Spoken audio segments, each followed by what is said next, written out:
Nicky, good morning. Good morning, welcome to Big Questions live from the West London Academy Northolt. I'm Nicky Campbell.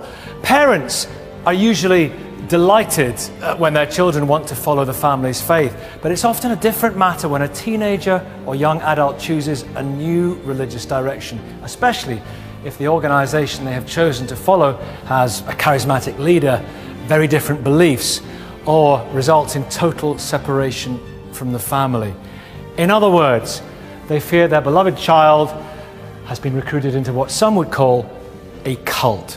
So this morning we're asking just one very big question. Is there a difference between a cult and a religion? And to debate it, we have some distinguished scholars, current members of several new religious movements, campaigners against cult techniques, concerned parents, and people whose lives have been changed forever.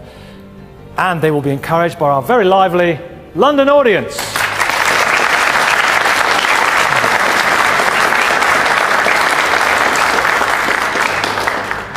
As always, you can join in too. Just log on to bbc.co.uk/thebigquestions, where you'll find links to continue this discussion online.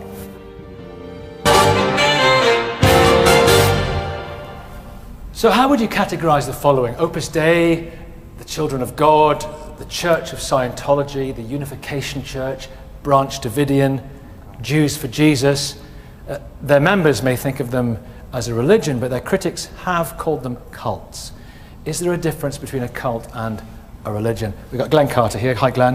Head of the Raelian Movement in this country, so it's the equivalent of having the Archbishop of Canterbury on. Oh, thank you very much. Let's just go through your beliefs just to remind people.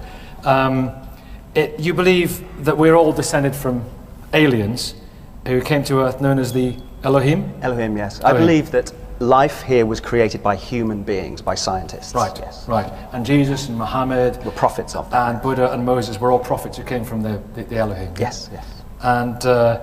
And your founder, Claude Vorilon, Rael, yes. He was not abducted. You wouldn't use the word abducted by aliens. He was contacted by aliens. What happened? Yes, well, he was contacted. He went to a place and he was given a message to share with humanity, make no profit out of it, to make no money, just to publish the book and basically give it away, which is what he's been doing for 40 years. And the message is? The message is that life here was created by human beings, just like we as a scientific society are going forward and beginning to learn how to create life ourselves. As cloning's big in your As movement. cloning, however, creating unique life forms from scratch using genetic techniques, to then that we will, as we evolve in our scientific development, go out to other planets and create, like we have a biosphere in Britain, we will go out and we will create unique indigenous life to a planet somewhere. That is what has happened here. So we will be the Elohim of the future. Exactly. For that is the never-ending cycle. Right, okay. And for you, its immortality is through cloning. Well, all we believe is that there is no ethereal God, no sort of mysticism in that respect. So what we believe is that there is only an afterlife if science creates one. That there isn't. We don't do our work. We're not evangelical at all. What people come to us, they find a book in a bookshop or they search us out online. But if they come to help other people find that message if they wish to, not for a reward of eternal life. That's because we don't believe there is one unless science creates one. And how do you feel about the derision and the contempt that you get from established religions, mainstream religions? I feel a great deal of compassion for the mind that behaves in that way, to be honest with you. I feel sorry for people who hate without understanding, who condemn without really researching and trying to understand what I believe, and that it's benevolent. It's not in any way aggressive to anybody. As I say, we don't go out and grab people and induct people. People stay with their families. They live their lives. I'm an actor. I've been an actor for 30 years. How's it affected your career since you were known as a Raelian? Since I became publicly known as a Raelian, I went from being possibly the top 1 or 2% earners in my area of acting into being pretty much unemployable for doing nothing. I was the same person 10 years before that, but I haven't worked to the degree I used to work for 10 years now. Really? But that is a level of discrimination which I don't think is intentional. I don't say people say he's in a cult, therefore he shouldn't be allowed to work. Yeah. I think people are fearful, and they say, because what I hear is that, oh, he's not necessarily a good member of a company. Or so something's going. Francesca, is it, you know, people are derisive of beliefs like this. Is it any different from, some would argue, it's no different from believing in a virgin birth or resurrection or whatever? I think there's no difference at all between a cult and a religion in terms of what it's doing for the members of those religious groups. It's fulfilling no difference. It's people think a cult is something that's different from the norm, but what's one religion to judge another religion? It's about size. Size matters, and I think it's about size. And as long as people aren't harming other people, I mean, and that's an accusation that's made to cults, that they're harmful. But then mainstream religions can be harmful. Francesca, what about all the academic material? I'm referring to academic material because you're a member of the academic community that supports the argument that cults are using psychological coercion. We know what these techniques are. We know what the end result is. Exactly. We know what the impact on human mind. So free choice is removed. 1 second. Are the Raelians dangerous? The Raelians represent a group about which we're very concerned, and I would equate them with the Moonies. You mentioned the Jews for Jesus earlier, and that I would see in a different category altogether and not a problem. But for legal reasons, I have to word things in a particular way because these groups have a tiresome habit of suing. Could you say what the problem with Raelians is, so that we understand why you have a concern about them?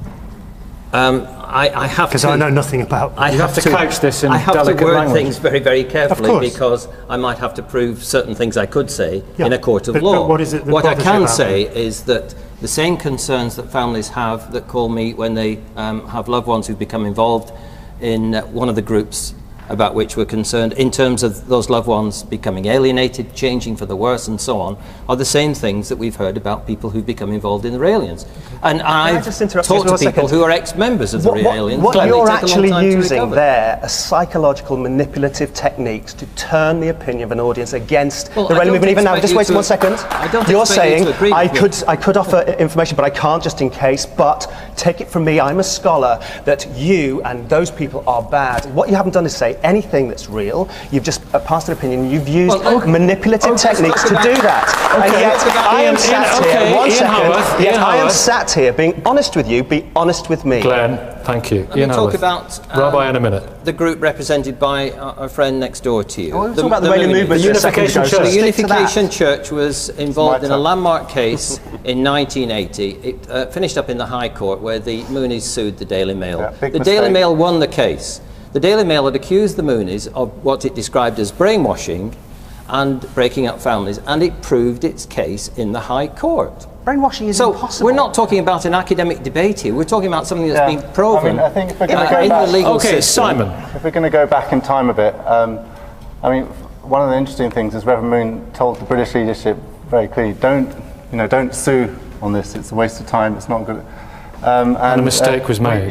We lost the court case, and then they got the government set up a commission to investigate our charitable status, and they did way more work on that than they did in the court case, on the libel case. And their final conclusion, there was no case to be had for our charitable status. Let me finish what I'm saying. And I've forgotten who it was from the anti-new religious movement. You won't say the C word, will you? Who spoke in the libel case, but certainly an MP made an apology in the House of Commons for what he said in the libel case about our movement. And interestingly enough, just about a couple of years ago, we buried the hatchet with the Daily Mail. We buried the hatchet with a lot of media organisations that we've had a lot of misunderstanding with. And I think new religious movements can be a bit like a little bit obnoxious teenagers sometimes, in that they're not very good at communicating everything they're trying to get across. But all right. Listen, we'll come to you a little bit more later on, Simon. I want to investigate exactly what the difference is between a religion and a cult. Aren't religions, Rabbi Shockett, just successful cults? No, because a religion in the first instance is predicated on the belief in a deity, and a cult in the first instance is predicated usually on the belief in a particular man who concocted something which he then chose to define as a religion, and invariably then preys on people, on the vulnerable in particular, looks to lure them in, It's often about being able to create a certain kind of power, money base, and whatever else besides. On that basis, but let me just say this. Let me just say this. That's the essential difference between. We'll come to that. That is the essential difference between. That That is the essential difference between a religion and a cult. And I'll only say then this on that basis. I think it's wrong that you should have been discriminated against in your work on account of your personal beliefs. That shouldn't have happened for whatever the reasons, fear or whatnot. My single issue with any cult or any person's individual belief is when you go out there and you look to lure other people, whether out of other faiths or out of no faith, and get them to try and embrace your belief. Like do you believe the Jews for Jesus? Party. Wait. Like the Labour Party, he said. You believe the Jews for Jesus do this, don't you? The Jews for Jesus do this in a very big way. Jews for Jesus.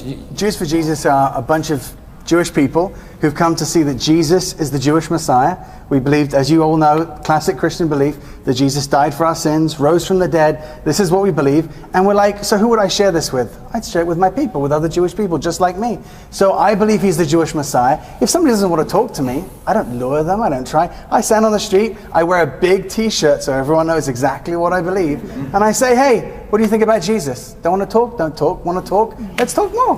But I don't stand on the street and stop, I don't know, vulnerable Christians or whoever else besides and say, hey, what do you think about Judaism? I don't look to lure them into my faith. That's your choice. That's cool. It's up to you, man. I grant you that, but that's why I say anything that essentially takes away other people's critical thinking, and particularly, and I know a lot about Jews for Jesus over the years, and I've encountered so many of them, particularly those who are vulnerable and have their minds, if you like, ensnared in some kind of brainwashing technique. And but what's that different about bringing up a child in your religion and the fact that they're born in that religion, they grow up in that religion, they know nothing else? In what way is their mind not ensnared in a sense? They are always left with an open mind to be able, and there are many, sadly, if you like, Jews who walk away from their Jewish faith. I know, again, categorically that Jews for Jesus uses clear brainwashing techniques, befrienders, what have you, things that are done to ensnare them. But you just believe you've got good news, don't you? Yeah, I mean, I just hang out with people in coffee shops. It's, you know, Starbucks, Costa, these are my offices. This is where I hang out with people. I don't really use a technique other than, you know, the Bible, I suppose. Jews for Jesus is a deceptive term. Really? That's one of the problems. Why is Jews for Jesus a deceptive term, Doctor? Because to be Jewish, you don't believe in Christ, okay? So Jews for Jesus is a deception that Jewish people can retain their Judaism while believing in Jesus Christ. And they use many deceptive techniques. They have people that they say are rabbis who were never rabbis and were never Jewish. And they target the Jewish community during vulnerable times such as Christmas, when it's very alienating to be Jewish. It's like the entire world is Christian. And they run advertisements at those times to reach people who might be in pain. Are they dangerous? Are they dangerous? Yeah. They're dangerous to particular people if they alienate them from their families and and if they're using deceptive techniques. And if we ever use a deceptive technique, I'd love somebody to let me know. The name itself is deceptive. Okay, well, let me ask you this question. Jesus is Jewish. All the disciples were Jewish. And if he is the Jewish Messiah, what could be more Jewish than believing in Jesus? I mean, what could be more Jewish? Now, you disagree he's the Messiah. You disagree that he died to cover your You need to give Rabbi Shockett a leaflet. While we're on the subject of Christina, while we're on the subject of Jesus, I'd like to quote the Bible to you. I know, and a book of which you are a big fan. Jesus said, and this was Matthew chapter 10, verse 37, "He that loveth father and mother more than me is not worthy of me. And he that loveth son or daughter more than me is not worthy of me." That's a pretty cultish message from Jesus. The very interesting thing was when I was looking at cults for a very different idea, I realized that the description of the classical cult is to have a charismatic leader, Jesus, who is Muhammad, who is saying to his followers, this is a radical teaching, and you've got to leave your family, you've got to leave everything that feels comfortable and that you know, and you must go forth, and you will find that you are alienated from your surroundings. So all of that sounds like a cult, or it sounds like a religion. But the thing that none of us have mentioned is values. What religion asks you to do is to live by your day-by-day values. Values that are transcendental, that, you know, ask yourself, when somebody says to you, are you a member of a cult or are you a member of a religion? Ask yourself, what do I do for others? Because that's what religion asks. What cults ask is, what are you doing for me, your leader? What are you doing for us, our little group? Let me bring Francesca back, then I'll come to you, Livingston. Francesca, respond to that point, the difference, a clear difference that Christina has identified. I think it's very hard to say that religions rather than cults ask, what do you do for other people? There are a lot of cultic movements that do an awful lot of charity work, for example. So I don't think it's a fair distinction to draw. But charity is not the only... But no, for example, but the main point is about perceptions of damage, and it's outside perceptions of damage versus inside perceptions of damage. What do you mean by inside perceptions of damage? Is what I was about to tell you. Is the person within this particular religious group being damaged somehow, psychologically, physically, sexually? And you can't draw a distinction there either between a religion and a cult. For example, we all know that, I mean, it's people that are dangerous, not necessarily religions per se or cults per se. It's the people within them. So if you've got someone on a power trip within a Christian church or within a Jewish community, you may as well have a person who's on a power trip in any other kind of way. Yes, except John. Christina. Except that with a religion, you have a much wider body, which will rein in the power crazy thing. This is the key point. A religion and a cult, the main difference is size. That's the main difference. Not at all. Not at all. We just talk Some of about the the cults are very small as well. We've got a clear thing there. The main difference is size. And we'll all get a chance. It's a long programme on one topic, don't worry. But Livingston's been trying to come in, and I want to speak to Livingston. I want everyone to hear Livingston's story. Livingston, you were at Waco. That's correct. That 51-day siege, you lost members of your family in the siege, in the fire. You then served 14 years for your role in defending... Well, actually, we were... And David Koresh was the man in defending the centre and defending his mission. You believe that he was a prophet. He saw an angel, didn't he? That's correct. On a visit to Jerusalem in 1985. And that's how he came by the message that was the essence of our group. Which takes me back to something that Christina said. I understand the values part that you spoke of, and we embrace those too. But it was the pursuit of the truth, the knowledge of God, that was the principal driving force. And what was David Koresh like? Give us an idea.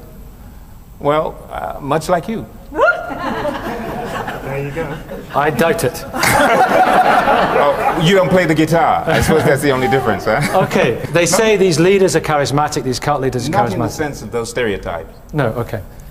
Is no different than you're a person who's sincerely trying to find God. And you're putting your entire being in that effort. And it's all about the end times. If that makes you charismatic, then okay. Okay. But people followed him because the message was the important. No. It's not him that was followed. It's the message. The truth. The truth. The same truth that those who were there, the members who were there, was the same truth that David followed. David was merely the point of reference through which that truth was given. Right. By reason of the fact that he had that initial experience by which the truth came. Now, we can go into a dissecting of that. From that, you get a better understanding of what. But you very much believe that message is true now as it was then, and it's an eternal truth. Absolutely. And we are in the end times. Indeed. You don't look back and you say that was madness. You absolutely stand by everything. Absolutely.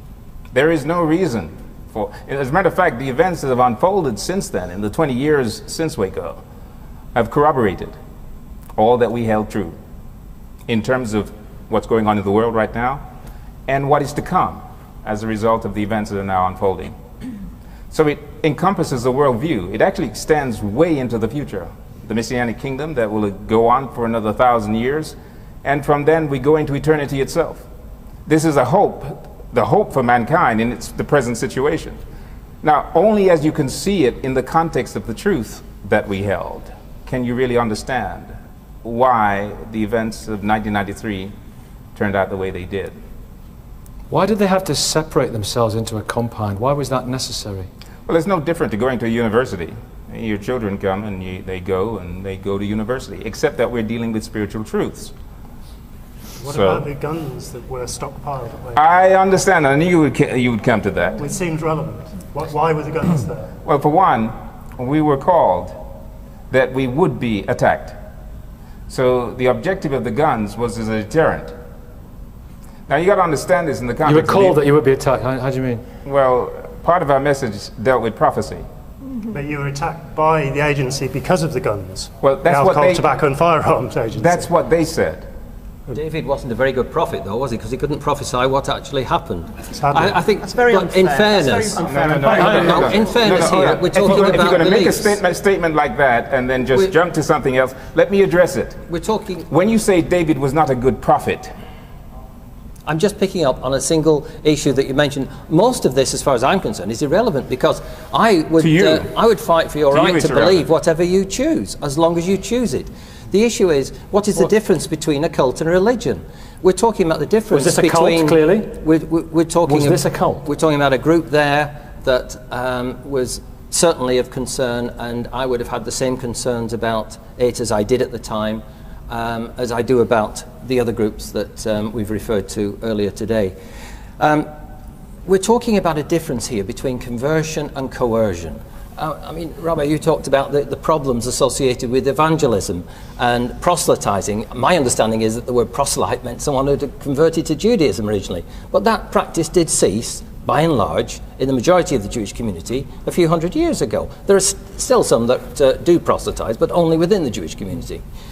There's nothing wrong with proselytizing. There's nothing wrong with sharing your perspective. Sharing the message. And giving people a chance to exercise free choice. Well, what we're concerned with is that cults remove free choice and do so very effectively through the use of techniques of psychological coercion. You keep using that phrase, they remove your blah, blah, blah, blah, blah. To me, it's just a blah, blah. But the thing is, you don't actually know that, because, I mean, I run the Raelian movement in this country, and we don't do anything other than what we're doing now, which is debate. Exactly. We debate and we talk about ourselves, and we run campaigns against things like paedophilia, against bad behaviour and the oppression of human beings. Yeah. And yet you're sat there saying that we're concerned about groups like this. Well, I'm concerned about you. And I could just as easily cast aspersions over your good name by saying, I've heard things about you that I'm not prepared to, that I'm not prepared to say in this programme, but I've heard things about your sexual habits. Well, what I'm saying is those things. I mean, that's outrageous. That's outrageous to say something like that. What I'm saying is those things are easy to say. They are easy to say. They're not very easy to back up. And what I'm saying is that is exactly the technique. That is exactly the technique. That is exactly the technique that you are using over my philosophy. I want to come on to one of our learned colleagues. Professor, wait a minute. Professor, we have, without casting any more aspersions about each other, Professor, we had something really fascinating there from Livingston. It was all about truth. This is the truth. And is there something in that various groups, whether they are be a religion or a cult, we can get the situation where they think they have a monopoly on the truth. And that's what we're getting at. One second, let's get Professor on this. Well, most of the time, I would say that all organisations have the propensity to be manipulative or to damage people. Absolutely. And it's about organisational practices, not about beliefs. And groups are all on a continuum. Not all groups end up with mass suicides, thankfully, not all organisations.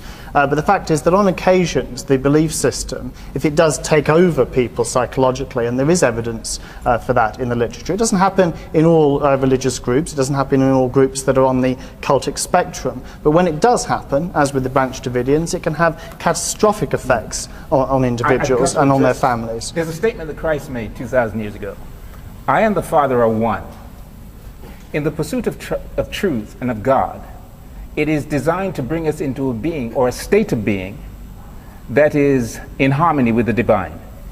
Now, if the world and everything about the world is out of kilter with God, then obviously those who pursue that are going to seem by the world to be different. Francesca, are the problems here inherent in people taking things in the Bible literally? Because with every respect to Livingston, Revelations is the true word of God as far as he's concerned.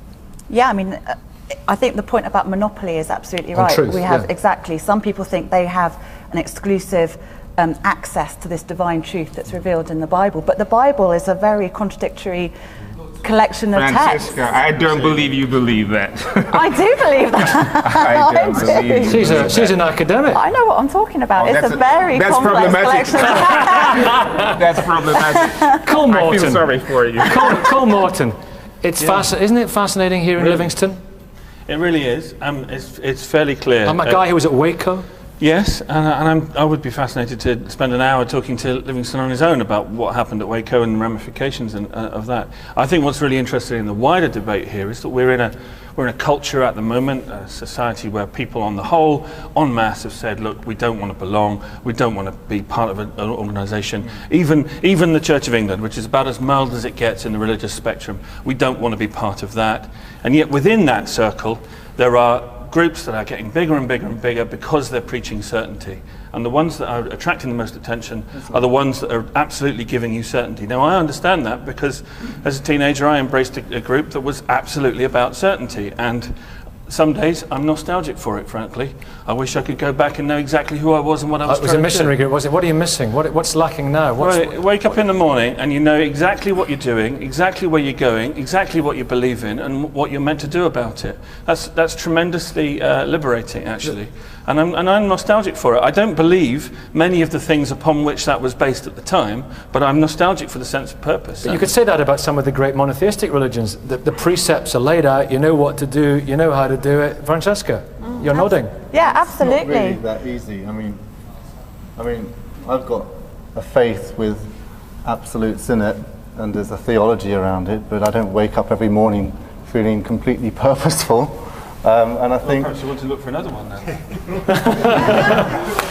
Well, can I answer that? Can I answer that? Yeah, of course you can. I just signed up for a course at Holy Trinity Brompton's theology course because I'm a pastor.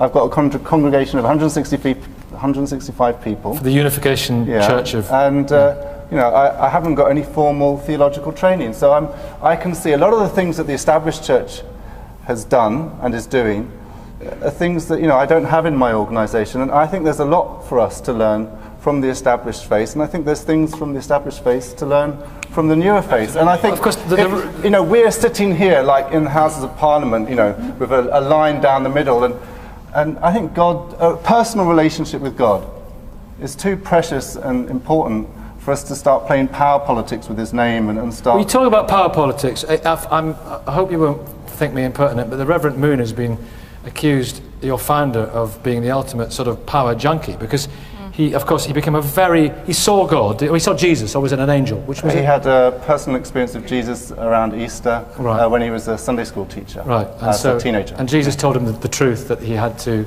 relate to the rest of the world. He had a conversation with him, and from that various revelations came out. And from that various revelation, he became a very wealthy man, didn't he? Well, the movement's a big worldwide movement. He's personally not a person of wealth, I don't think. No. That's one of the, the Archbishop of Canterbury is much richer in terms of the body and size of his organisation. So I think that's a really unfair. And the Reverend, when he had children, the Reverend Moon and his wife, his children were the first children ever to be born without original sin. Is that right? Well, I didn't come on a program to have people sit behind me, snigger at me. People need to understand the beliefs. People need to understand the beliefs. But, answer the question then. Well, his children were the first to be born ever without original sin.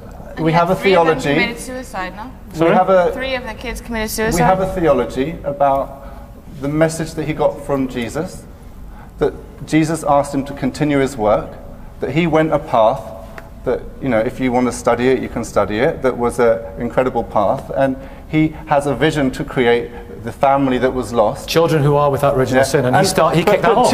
But children, people have their own responsibility. His children are far from perfect. There's been lots of mistakes. And, our movement is far from perfect. I don't hold my movement up to be the answer to world salvation. But I think our faith has a lot to contribute. And I think if we could get away from a bit of the antagonism, if I could, have a bit of time in Starbucks with Ian, like our friend over here does with his friends. You're on. Okay. We'll meet. I've been leading the last 4 years the unification movement in the UK, and one of my main policies has been transparency. I put all our accounts up on the web. I put my own wage up there. I put, all the things. And I think if we get a bit more transparent with each other and really know what each other's lives are like. When I walked into church this morning, a girl from my music team told me about an illness her father has. And because I could see she wasn't so happy. So that's what real people in real religions are dealing with. As always, you can join in too. Just log on to bbc.co.uk/thebigquestions, where you'll find links to continue this discussion online.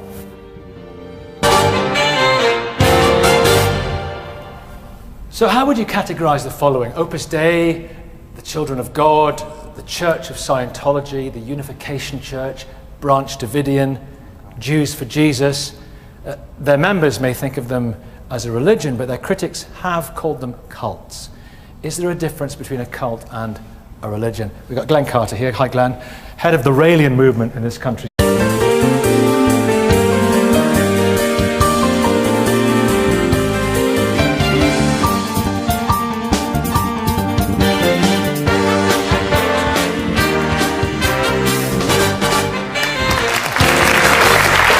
Good morning. Good morning. Welcome to Big Questions live from the West London Academy Northolt. I'm Nicky Campbell. Parents are usually delighted when their children want to follow the family's faith, but it's often a different matter when a teenager or young adult chooses a new religious direction, especially if the organisation they have chosen to follow has a charismatic leader. So it's the equivalent of having the Archbishop of Canterbury on. Oh, thank you very much. Let's just go through your beliefs just to remind people. You believe that we're all descended from aliens who came to Earth known as the Elohim? Elohim, yes. Elohim. I believe that life here was created by human beings, by scientists. Right, yes. Right. And Jesus and Muhammad were prophets of them. And Buddha and Moses were all prophets who came from the Elohim. Yes, yes.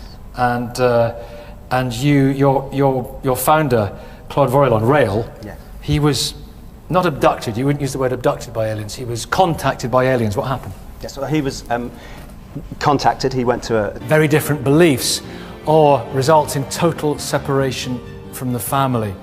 In other words, they fear their beloved child has been recruited into what some would call a cult. So this morning we're asking just one very big question. Is there a difference between a cult and a religion? And to debate it, we have some distinguished scholars, current members of several new religious movements, campaigners against cult techniques, concerned parents, and people whose lives have been changed forever. And they will be encouraged by our very lively London audience.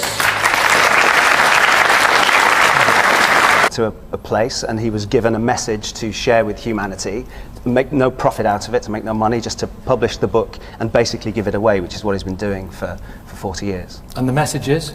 The message is that life here was created by human beings, just like we as a scientific society are going forward and beginning to learn how to create life ourselves. Is cloning big in your movement? Cloning, or, creating unique life forms from scratch using genetic techniques, to then that we will, as we evolve in our scientific development, go out to other planets and create, like we have a biosphere in Britain, and we will go out and